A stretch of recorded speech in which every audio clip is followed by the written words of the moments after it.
चलिए इस वीडियो में हम लोग देखेंगे ministry of electronics and IT, यानी ministry of electronics and information technology. Short में इसको बोला जाता है MEITY, माइटी। ठीक है, चलिए तो इसके पहले 2016 के पहले एक मिनिस्ट्री हुआ करती थी, ministry of communication and IT. 2016 में उसको दो भागों में बांट दिया गया। मिनिस्ट्री ऑफ कम्युनिकेशन एक कर दिया गया, जिसमें हम लोगों ने टेलीकम्युनिकेशन और मिनिस्ट्री टेलीकम्युनिकेशन और पोस्ट दो चीजें आती हैं। फिर ministry of electronics and IT को एक अलग मिनिस्ट्री बनाई गई, जिसके अंतर्गत इलेक्ट्रॉनिक्स, इंटरनेट, आईटी यानी information technology and ITES। ITES का मतलब होता है इंफॉर्मेशन टेक्नोलॉजी इनेबल्ड सर्विसेज, यानी आईटी आधारित सर्विसेज, जैसे कॉल सेंटर हो गए। ठीक है, तो आईटी पर आधारित जितनी भी सेवाएं हैं, बैंकिंग है, बैंकिंग में आईटी का जो रोल है, ठीक है, तो ये तमाम चीजें।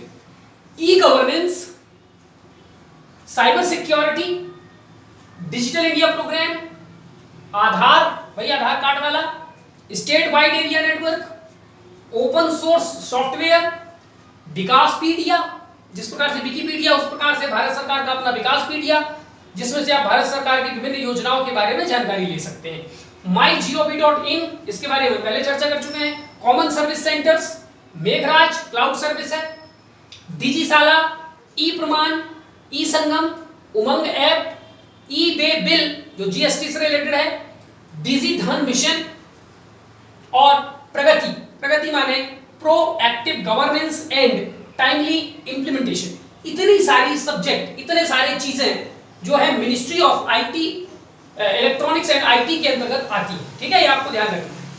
अब हम देखते हैं कि इस मिनिस्ट्री के अंतर्गत कुछ इनमें से हम कुछ फिर बातों में इनके बारे में हम आगे डिटेल से समझेंगे। ठीक है, डिजिशाला क्या है, ई संगम क्या है, थोड़ा हम आगे समझेंगे। अभी एक ओवरव्यू हम लोगों ने ये सब देख लिया। अब हम देखते हैं कि मिनिस्ट्री के अंतर्गत कौन कौन से इंस्टीट्यूशंस या कोई और ऑफिस वगैरह जो इसके अंतर्गत आते हैं। Unique identification authority of India, ठीक है, unique identification authority of India UIDAI, जो कि आधार कार्ड बना करके हमें देती है। वो पहले प्लानिंग कमीशन के अंदर थी, बाद में उसको इस मिनिस्ट्री के अंतर्गत ला दिया गया। National centre of geo informatics NCOG इस मिनिस्ट्री के अंतर्गत है। नेशनल साइबर कोऑर्डिनेशन सेंटर, फिर computer emergency response team, short में इसको बोला जाएगा CERT, सर्ट।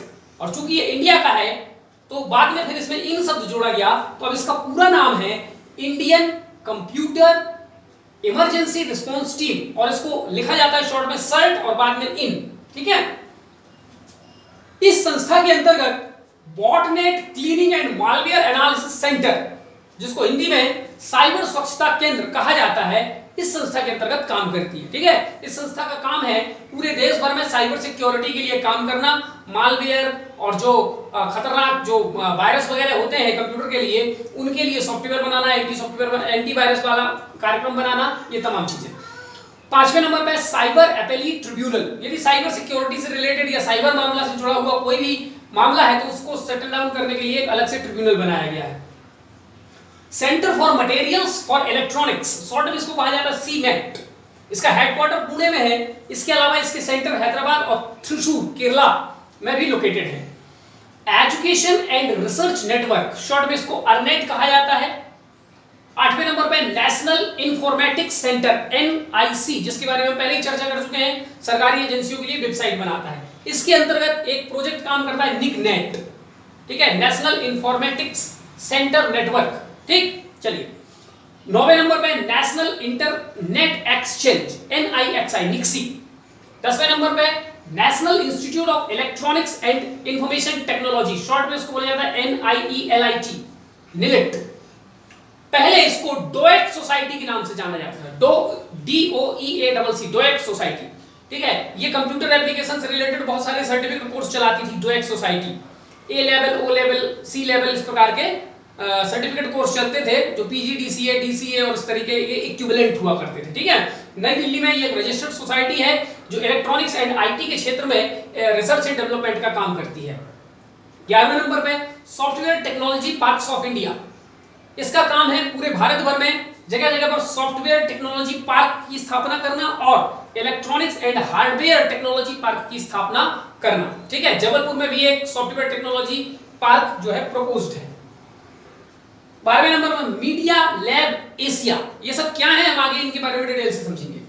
ठीक है, इनमें से सबके बारे में नहीं, कुछ इंस्टीट्यूट है कहां पर है बस इतना याद कर लेना। इनमें से जो इंपॉर्टेंट है जैसे सर्ट इनके बारे में कुछ हम लोग डिटेल समझेंगे आगे। फिर अगला है centre for development of advance computing, CDAC, Pune में है। भारत के लिए सुपर कंप्यूटर बनाने का काम यही संस्था करती है।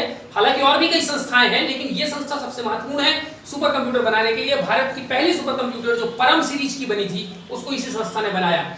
14वें नंबर पर society for applied microwave electronics engineering and research, SAMEER, Mumbai में है। क्या करती है बाद में देखेंगे। National informatics center service incorporated, inc, INC माने इनकॉर्पोरेटेड। 16वें नंबर पे standardization testing and quality certification directorate. 17वें नंबर पे semiconductor integrated circuit layout design registry. वो जो IC लिखा है उसका मतलब इंटीग्रेटेड सर्किट। IC खराब हो गया हमारा मतलब हमें मोबाइल का या किसी इंस्ट्रूमेंट का, तो IC का क्या मतलब है। ठीक है, अच्छा मैं देखूंगा वो वाला IC नहीं है। चलो 18वें नंबर पे electronics and computer software export promotion council. तो ये 18 इंस्टीट्यूट इस मिनिस्ट्री के अंतर्गत हैं जो इलेक्ट्रॉनिक्स और IT के क्षेत्र में डिफरेंट टाइप के काम को अंजाम देती हैं। ठीक है, आप देखते हैं कि इस मिनिस्ट्री के अंतर्गत कुछ प्रोग्राम, कुछ पॉलिसीज, कुछ इनिशिएटिव्स लिए गए हैं।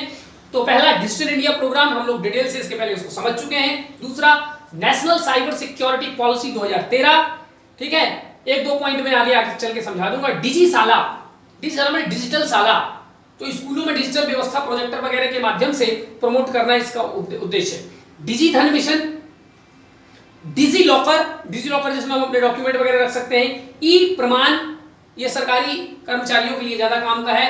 National e governance plan, e Sangam, Pragati का फुल फॉर्म यहां पर लिखा हुआ है, proactive governance and timely implementation. National data sharing and accessibility program. इतने तमाम प्रोग्राम जो हैं इस मिनिस्ट्री के अंतर्गत हैं। नेक्स्ट वीडियो में हम लोग इससे जुड़े हुए कुछ महत्वपूर्ण संस्था, कुछ प्रोग्राम्स के बारे में थोड़ा हम एक लाइन में डिटेल से तो नहीं लेकिन शॉर्ट में हम लोग समझेंगे। ठीक है, और अगर आप चाहते हैं कि हर एक चीज को डिटेल से समझा जाए तो आपके पास अपॉर्चुनिटीज हैं, आप खुद वर्कआउट करके जो है देख सकते हैं। जैसे software technology parks of India, उसमें फिर बहुत सारे फैक्ट्स आ जाएंगे। पहला सॉफ्टवेयर पार्क कहाँ बना, इसको क्यों बनाए जाते हैं, इससे क्या फायदे हैं, तो तमाम चीजें आप जो है। ठीक है, हम सबके एक लिमिटेशन है मेरी पढ़ाने का, मैं बहुत सारी चीजें अगर एक एक चीज को यहाँ पर डिटेल से समझाने लगे तो बहुत टाइम लगेगा। ठीक है, कुछ के बारे में मैं आगे आपको नेक्स्ट वीडियो में डिस्कस कर दूंगा। ठीक है, थैंक यू।